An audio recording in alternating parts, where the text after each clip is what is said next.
Hi, my name is Jayashree and I'm the moderator for this session. I'm so excited to speak to my lovely panelists. We've been chatting with each other for a few days and getting to know each other. I think we had way too much fun before the panel, getting to know one another. But thank you for being here with me. Thank you to Sharif for this wonderful opportunity and the Rainbow Literature Festival. It's such a nice energy here and to be here and connect with other queer people and their stories. Today's panel is on love and the multiple tenderness of loves and the many aspects of queer love. And I'll just clarify that I am single, but these people right here, all of them have been in long-term relationships, and we have a legally married couple as well. But I do get emotional every time I see, queer people who are a little older, that it represents a future that, maybe someday, people like me can also have. But without further ado, I'm so excited to speak to my panelists here. I have some questions that I'll ask everyone. I'll ask all of you to share, and then maybe we'll go specific questions. I understand we have a little bit of paucity of time, so we have loads of time for questions from the audience. So I hope you have fun. But I think for everyone here, what does being in a queer relationship mean to you? And how has your love shaped the way you navigate this world? We are still living in a time where, sure, we have acceptance over queer identities, but it's not really accepted in many parts of the world. And in fact, it's punishable by death in so many places. But how do you navigate through the world with, with relationships? It's one of those rare occasions where Arsha has given me the mic first. But I think a lot of a queer relationship is about partnership, a lot of mutual respect, we just make all our decisions on a 50-50 basis on average. And then, we were just discussing it the other day. There are no stereotypical roles in a queer relationship. So all our lives, I mean, we've known each other for 9 years now. We're just redefining our relationship on a daily basis because we don't know what our role is in our relationship. We just love each other equally. We contribute to our chores equally. Our focus is on respecting each other daily and just committing equally to this relationship.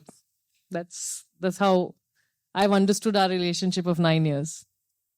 Yeah, actually, to give it a positive spin, which sometimes you don't hear, but we don't fall under the patriarchy bracket at times. So it's actually worked well for us, and we've been able to set up our own house and rules the way we want it to be. And it took a lot of time to really see it that way, because when you grow up, you're so used to wanting to see, you saying is what you believe in, right? And you're so used to looking at something a certain way and saying that, oh, it's going to be that particular way. But then I think slowly, and by working on yourselves, I mean, doing a lot of inner work, a lot of healing, you realize that, no, you can actually really create something yourselves. And that's when I think a lot shifted for us, and we just kind of were able to create our own thing. And I think one of the promises we made to each other early on was, it's more important for us to respect each other than any third person. So we lived by that. So, whoever it is, unless we feel like they might hit us or, it's going to be completely unsafe, we'll be out. Even if it's someone whether we're going to a store and trying on new clothes, or whether we're going vegetable shopping or whatever it is, we're really okay, we respect each other and we'll put that first. And often when you don't give the other person space for discomfort, you just find them kind of being okay, great, just do what you're doing sort of feeling. That's what's worked. So the thing is कि दुनिया के लिए probably this is, but for us it's love. So it's as complicated, it's as messy, as magical, जितना किसी भी तरीके का प्यार होगा, I feel. So yeah, it's not queer love, it's love, but then it is also queer love because इससे पहले कभी देखा नहीं था कि दो लड़के, दो लड़कियां या दो लोग एक दूसरे से प्यार कर सकते हैं. एंड रही बात दुनिया की, तो वो बोलते हैं ना, कुछ तो लोग कहेंगे, लोगों का काम है कहना, they will for a love marriage, which Sharif said कि स्ट्रेट मैरिजेस में भी ये हो गया कि लव मैरिज, अरेंज मैरिज, तो लोगों को लव मैरिज से प्रॉब्लम है, तो प्रॉब्लम हर जगह होगी. Now you have to live your life and you have to figure कि अच्छा किससे तुम्हें प्रॉब्लम नहीं है, एंड यू शुड, ये बस प्यार करना है, दैट्स इट. वो क्वियर लव है लोगों के दिमाग में, I feel. Although I've started the conversation, and the topic of our discussion is actually love is, and I don't want it to be right at the beginning. I don't want to end it, but love is love. As simple as that. That's precisely what he said. Because more often than not, we try and see the differences, but love is something that actually equalizes, because it's that feeling that everybody feels within their hearts, and everybody's hearts just ache the same way when they have a heartbreak. And love is just about finding that expression and being able to live that, to celebrate that. Love is also one emotion that allows you to feel that magic, but at the same time, it also will throw you in the depths of darkness. But that all is love, and that's a spectrum, and we're all part of it, and we're all fortunate enough to actually experience that as human beings, and actually beyond that as well. But that's what I mean, I don't know, like, I feel like love for me is basically to be seen and to be allowed to sort of be allowed to exist in like your fullness, as a person. And I think that's something we've been able to do for each other. And I think like just building on something maybe Chand and Arsha mentioned is like not having to live by the rules of patriarchy also means we don't have a script to follow. So sometimes that's, that can be a little, I think, that requires a little sort of maybe figuring out very simple things, right? Because I feel like there's such a strict script for like heterosexual relationships, even simple things like who initiates like affection, right? So even simple things like that are, I think, something you have to relearn and unlearn and try and build your own sort of way of loving. I had mentioned Jashi also in one of our conversations that I keep like flitting between like this idea of, I mean, this is like queer love and it is a very unique experience, but also like they said, it's also just many phases I have where I'm like, it's just love. Like we're just two people trying to figure each other out, love each other. But I think one of the things that may be a little bit different are like the kind of circumstances maybe we have to deal with, like externally. Like of course there are going to be problems, different kinds of relationships face in the world, but say for queer people, like finding a place to live together, like visibility, invisibility, like the two sides of the same coin, honestly. Like there are too many aspects to this. I don't know. I think I honestly don't have a very coherent answer. Sorry. As my partner beautifully put a lot of words across, and everyone said quite a few things. So I'd probably sound repetitive right now. But for me, there is, again, saying it again, there is no such thing as queer love, but there is also such a thing as queer love. As someone who's experienced both sides of things historically, I would say there is no difference. It's the same. I mean, each relationship has a different dynamic. You must have had, I mean, some of you have your first relationships, some of you have your second, third, 10th, I don't know. You're free to do whatever in terms of your relationships, but all of them are different and all of them are beautiful. When it comes to specifically my relationship with Lamia, I feel like ideally it's about navigating through life in a way where you don't feel alone. And being queer also gives a bit of loneliness because you see your cousins, your brothers, sisters, every sibling, family members getting married, with everyone celebrating it side by side. Congratulations about that again, though. But it's not an experience we all get to have, specifically with the society we have. So having that one person who shares that experience with you and understands it and shares life with you itself is what is love for me. Yeah.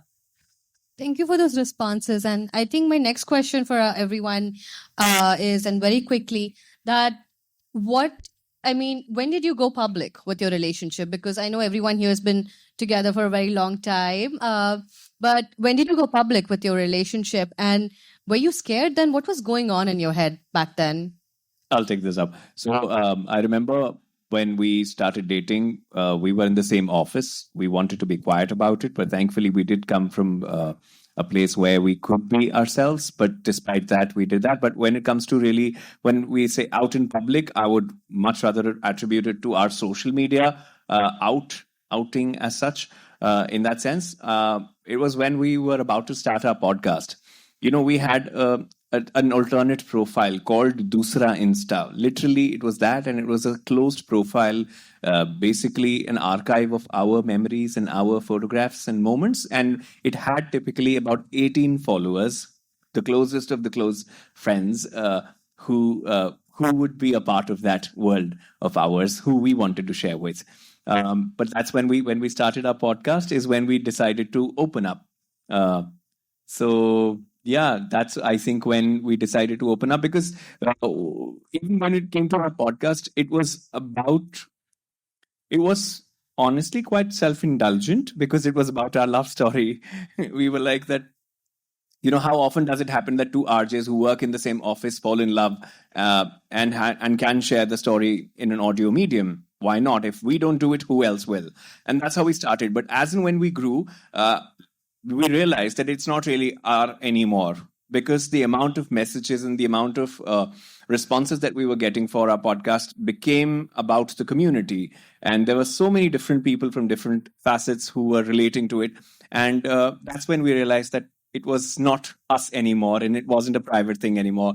So for us, actually, I think it happened in phases and stages. Obviously, with close friends, family, it's almost like one of the hardest things actually is like you have to come out like every day, every week, every month, every year.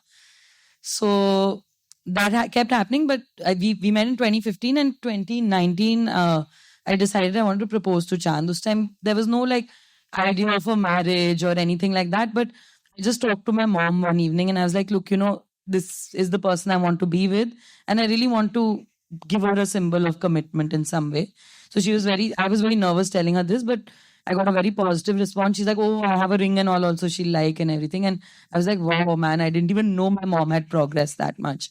So just before the proposal is when the fully coming out happened, because I realized there was a lot of my cousins and some distant friends and all who didn't know completely that I was gay or that we were together.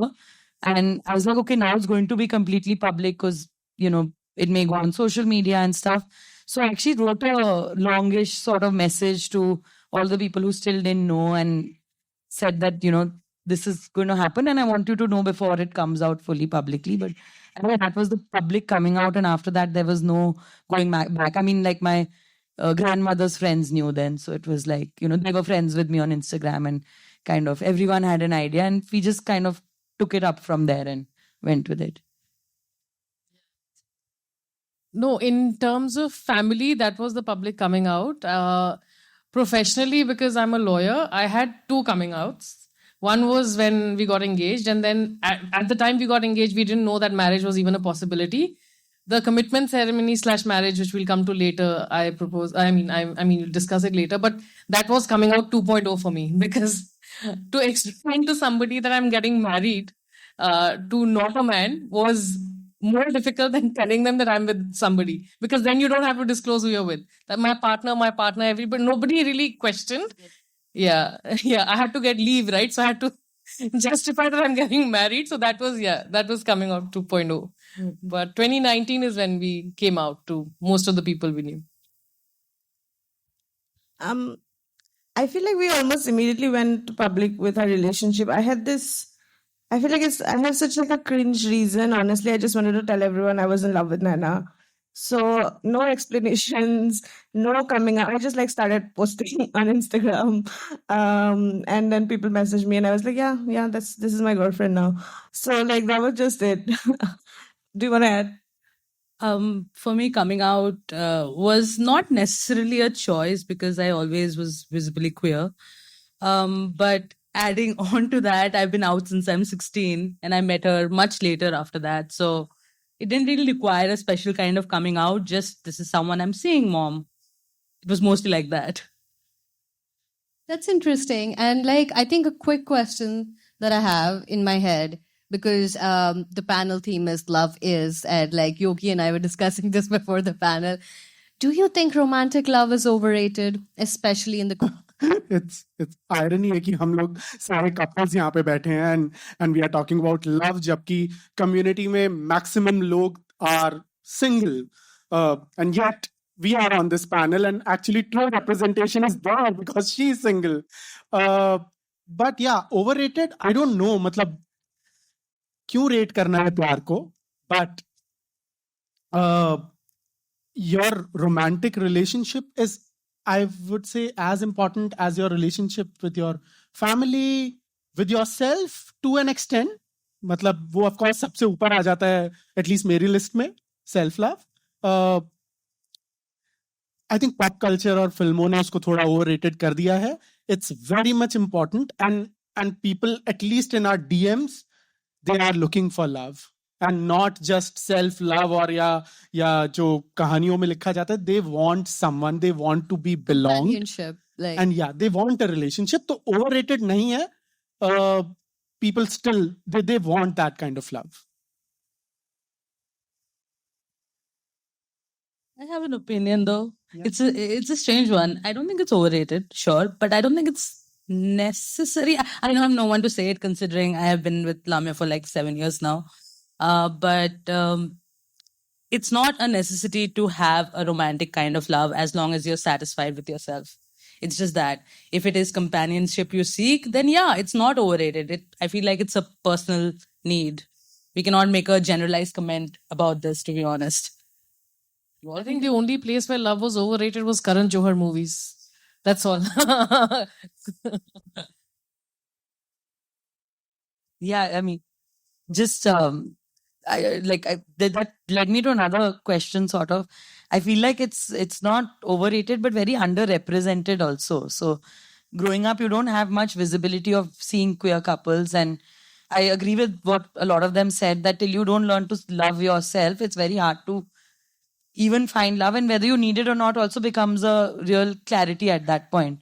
But visibility really matters. And like for me, when I was young and queer, I was just really trying to see, okay, can I find somebody who's living a queer life, not even romantically, but like who's out there? And so, which is why it's nice to be sitting here and be able to create that visibility in some way.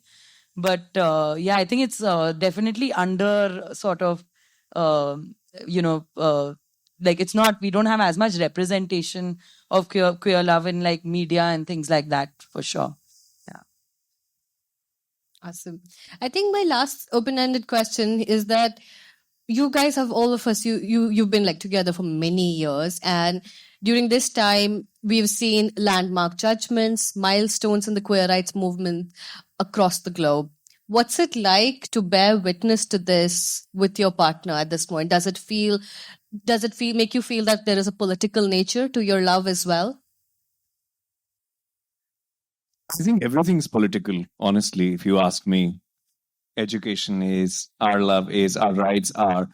And the kind of movement that we're seeing, I think what I am a witness to, I feel that it's exciting, more than sad, I would say, because there is a movement and it's moving towards a positive direction, at least for our country. I don't know about the others.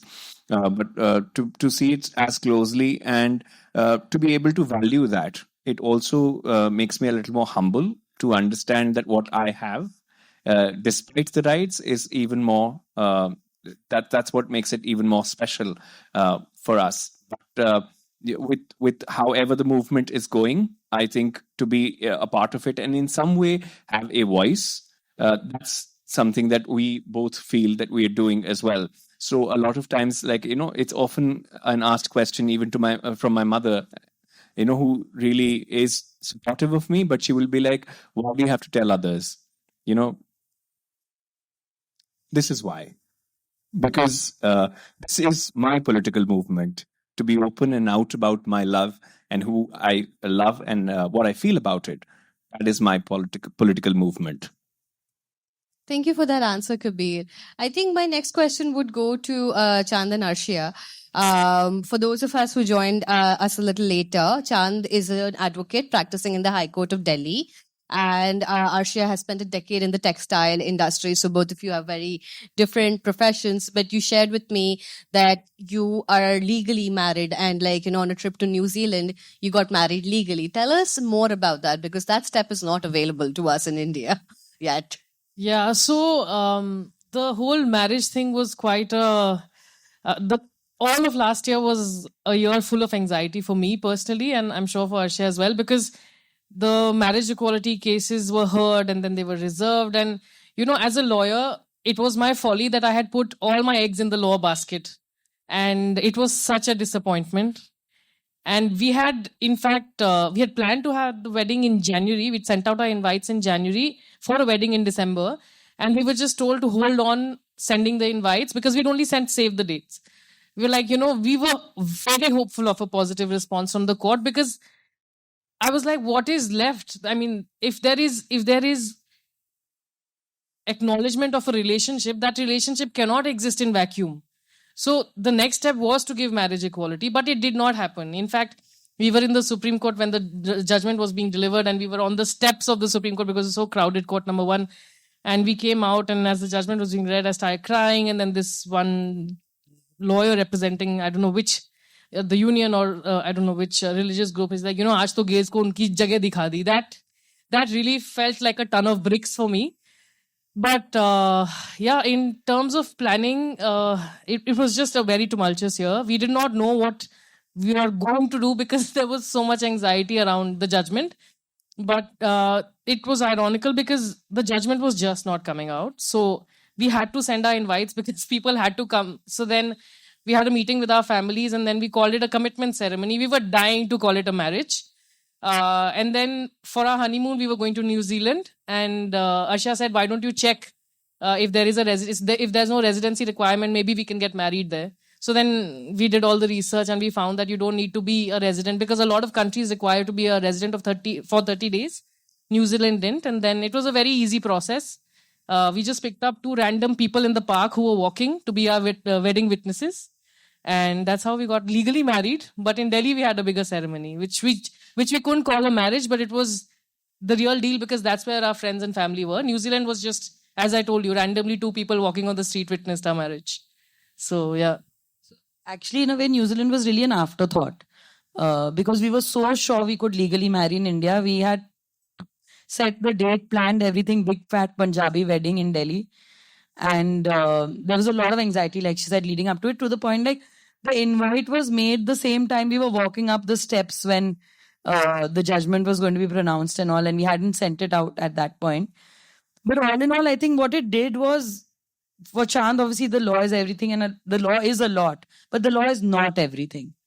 And for us, the realization, and for our families, the realization that day was like, ठीक है, अब बहुत बड़ी party करेंगे, जितनी बड़ी कर सकते हैं करेंगे, और सोशली हम जो भी कर सकते हैं इसके बारे में ना करेंगे, बिकॉज जब तक सोशल चेंज हम नहीं करेंगे, सोशल विजिबिलिटी नहीं बढ़ाएंगे, legal change will not happen. That can only follow that.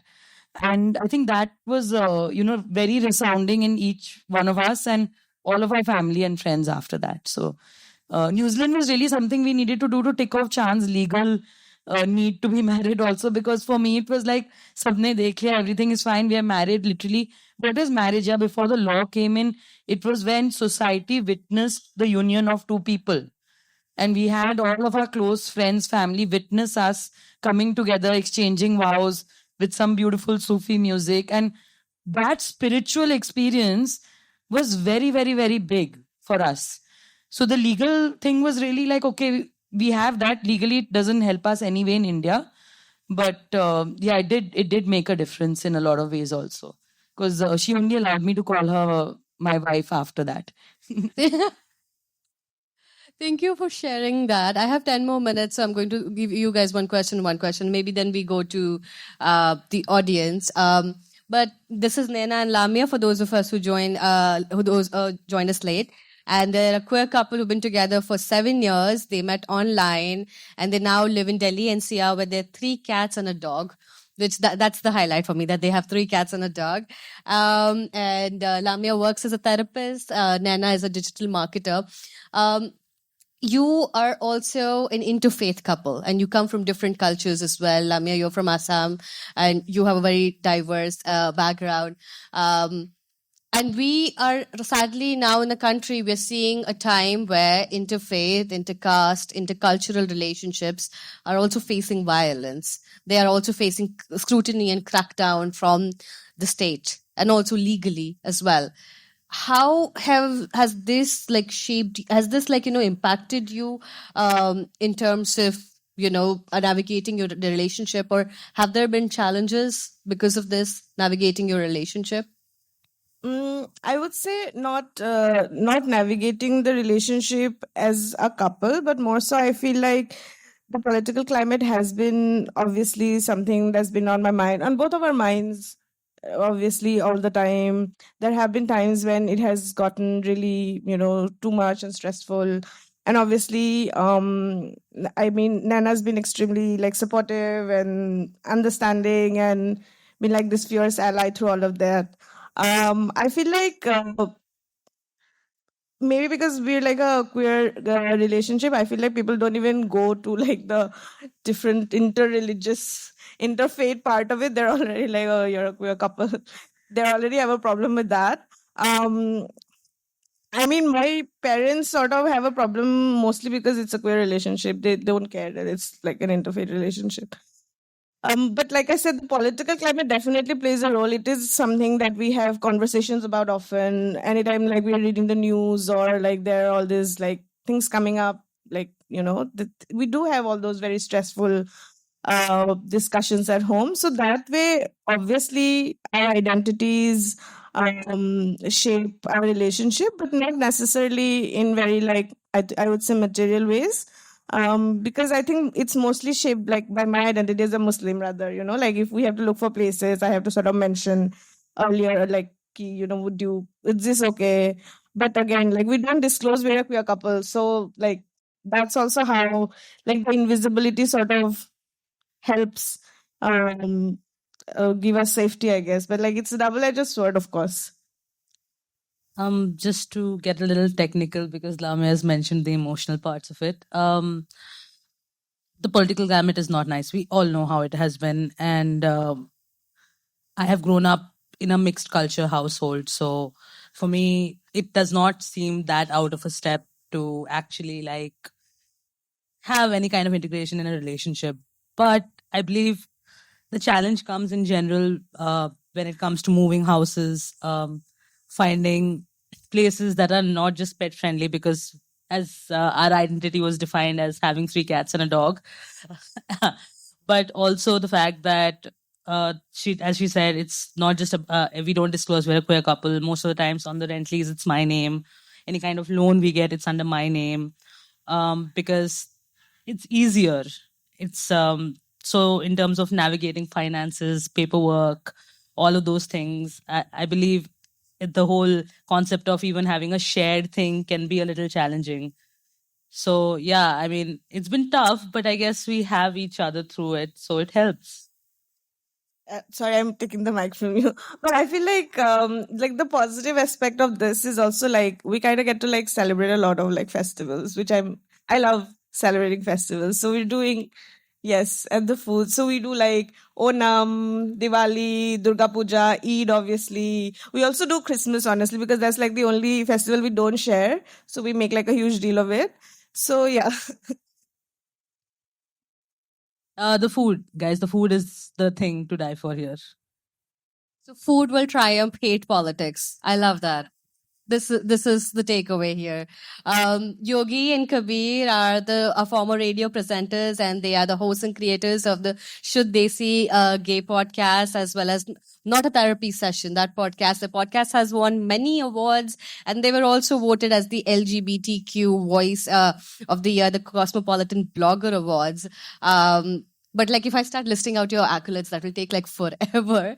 But you know, your relationship has also been public, right? Like, you know, you create content, but you've also been together for a long time. And like you were sharing with me in the Not Your Therapy session, it's not a therapy session. You're just sharing your lived experiences with people.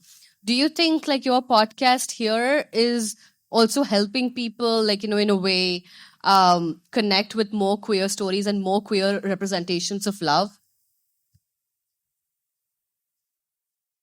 Yeah, in fact, you know, it's not just about them connecting, it's also how they're connecting. Like when we started off with our podcast on Spotify, one of the reasons we wanted to do it was because we wanted to do it in Hindi.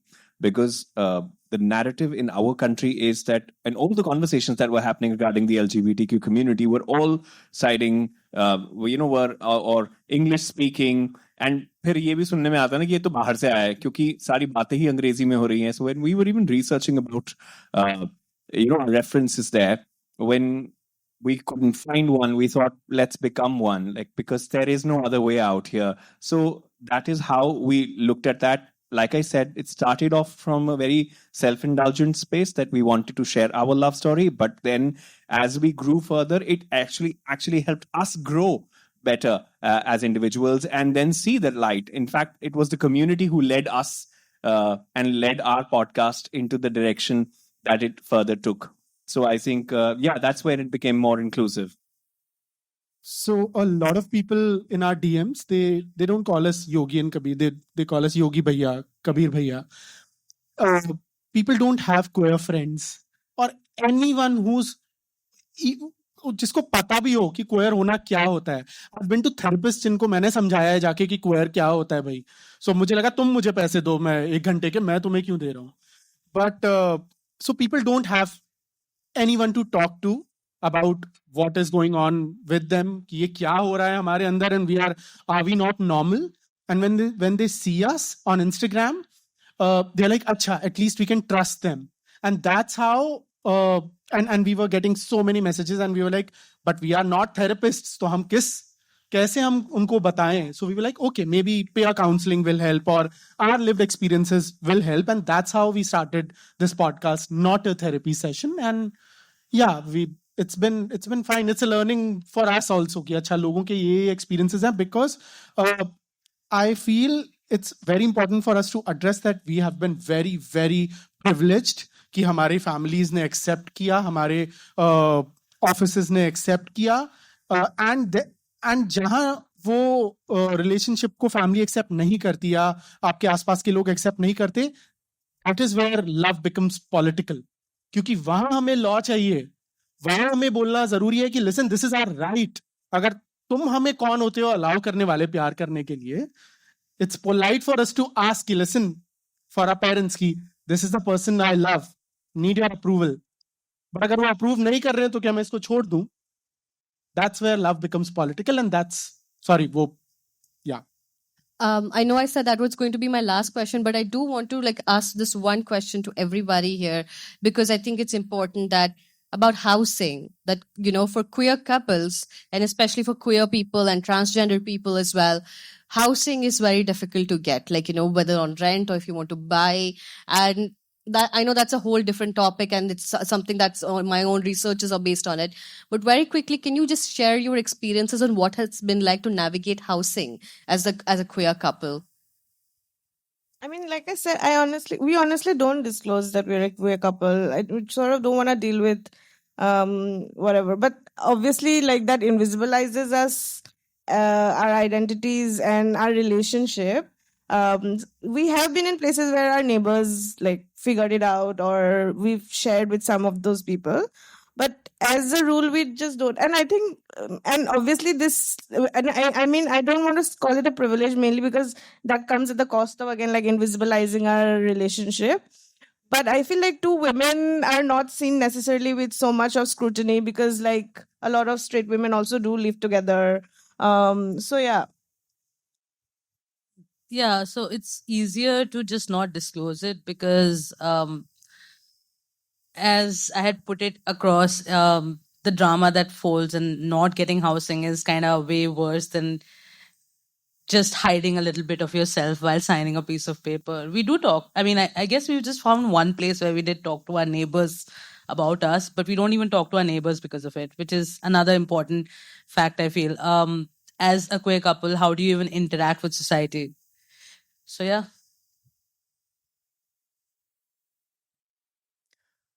I think for us, I don't want to get into that because it simply gets down to what battles do you want to fight. It's not a bad. I have enough and more struggles to really take care of, and honestly, it didn't become our reality. And then again, our privilege is that we have jobs and we are educated and we are Hindu and upper caste, so all of that really comes in handy. I'm like, listen, वैसे इतनी ज़्यादा मुश्किलें दे रहे हैं, कहीं से कुछ तो रियायत मिल रही है, ले लो. So I'm just coming from that space. Honestly, I don't want to fight that. I think even if we don't disclose and even if we choose to not share this information with our landlords, but मेरे bedside table पे इसकी और मेरी photo है.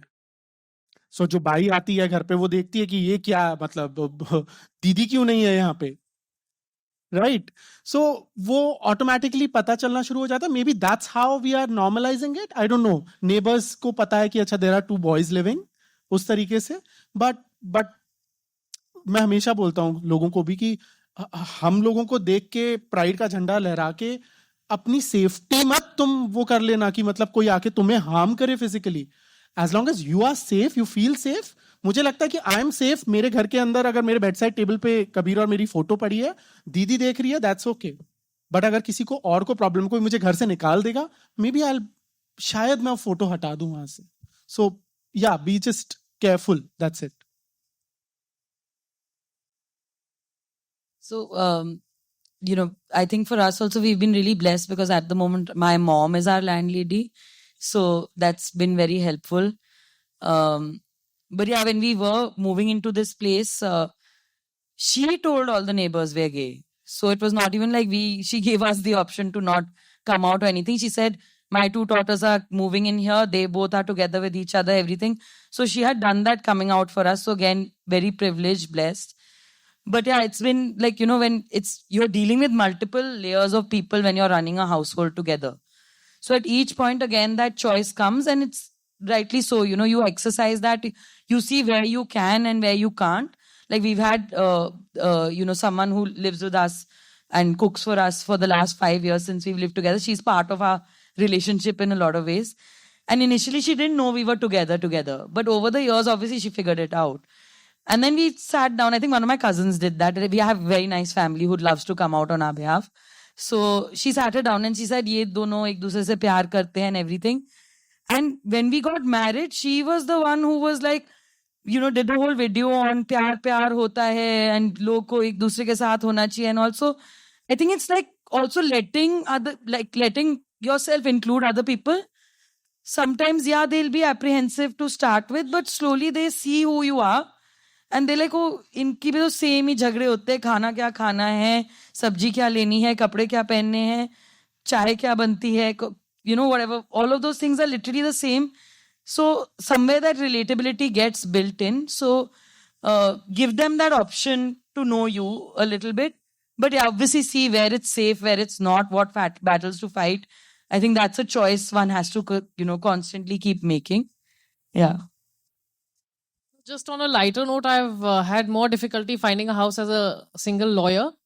Because lawyers को नहीं मिलती जगह. But even journalists. Yeah, even journalists. Yeah. No, I just wanted to add this one thing here, that we also should be mindful that we are all kind of gender confirming. So it's easier for us, but it's not the same for the rest of the LGBTQIA plus community. And also knowing that there are platforms and there should be conversations like these, so that there are more conversations like this helping the community. I don't know if it still exists, but I remember there was this one group on Facebook called G.H.A.R. Ghar. It's actually a resource group that is helping people find real estate, ghar, within the community. It started off in Bombay, but I think it's also expanding. But then that's where our responsibility comes in, that if anybody of us knows of such a thing, join in so that you can help wherever you can. Thank you so much for sharing that. I'll now move over to the audience if there are any questions. Okay, I see some hands. 1, 2, 3. Get the mic there.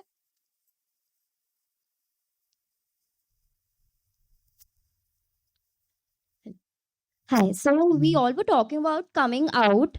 I feel that the next generation, it would be easier for them to come out, right? Because I think we are more, we have more education than I would say as compared to our parents generation, right? So the question is, what is that one advice that you'd like to give for all the people who are about to be parents, so that it is easier for their kids to come out to them?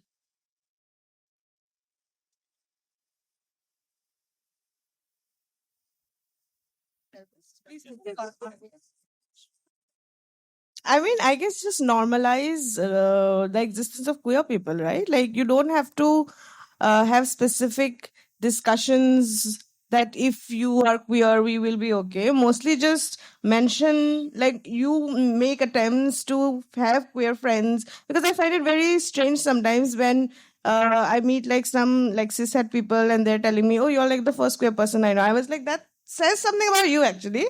But anyway, so, find queer relationships, and that means like friendships and like community, and normalize the existence of queer people. Your children will automatically come to you if they want to. And also, like, coming out is, again, like a very complicated process.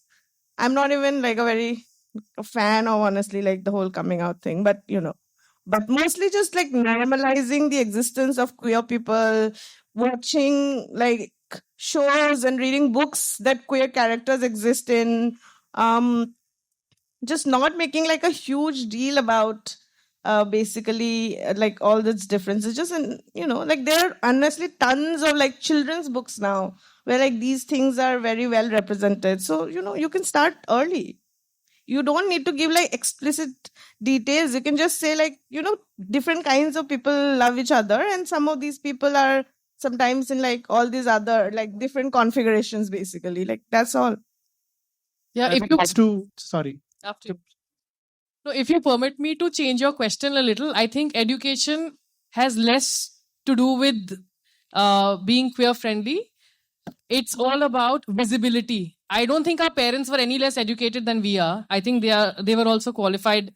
And education, you can get educated kids, but visibility is what I think is the key factor in the change with the generation coming up. And our parents' generation. My parents hadn't seen a queer person in their life. I think I was the first person to come out to them in general.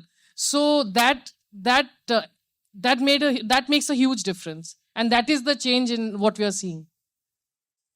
Rightly said. And I think coming out, of course, the situation has gotten better, but इतनी personal चीज होती है ये. And 2050 maybe there will be something, कुछ तो struggles होंगे उस time पे भी, चाहे जितना मर्जी people are educated and visibility, coming out is complicated. There will be complications जो 2050 के होंगे. So just I think that's something which when you do that, जब पानी में उतरते हो तभी तैरना आ जाता है. I think we have time for one more question. Right. So I wanted to ask, what about love that is out of amateur normativity? Like, what about love about the aromantic and asexual community? Love that can be perceived as romantic, but it isn't so. How do we create visible spaces for those sorts of love? This is QPR. As simple as having a conversation about it. We are not from that group. Hence, we can't really talk about lived experience, but what we can do is talk about it. And that's exactly what we did in our podcast as well, to have a person talk about their aromantic experience, to have an intersex person talk about their experience, and to have such platforms and to give that platform a bigger visibility. That's all one can do here.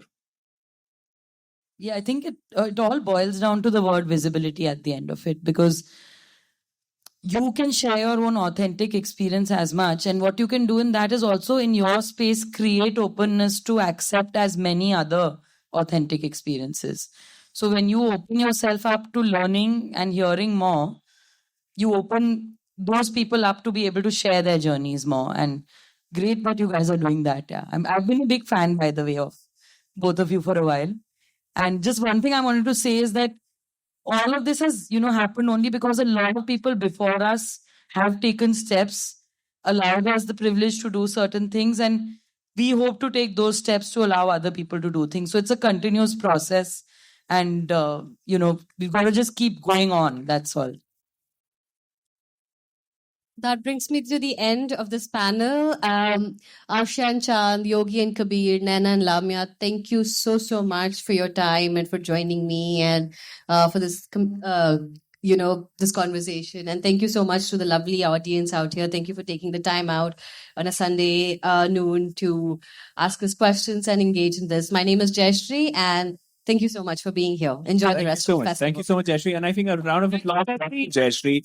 She totally deserves this. What a wonderful conversationalist. Thank you. Thank you so much. And thank you to you as well.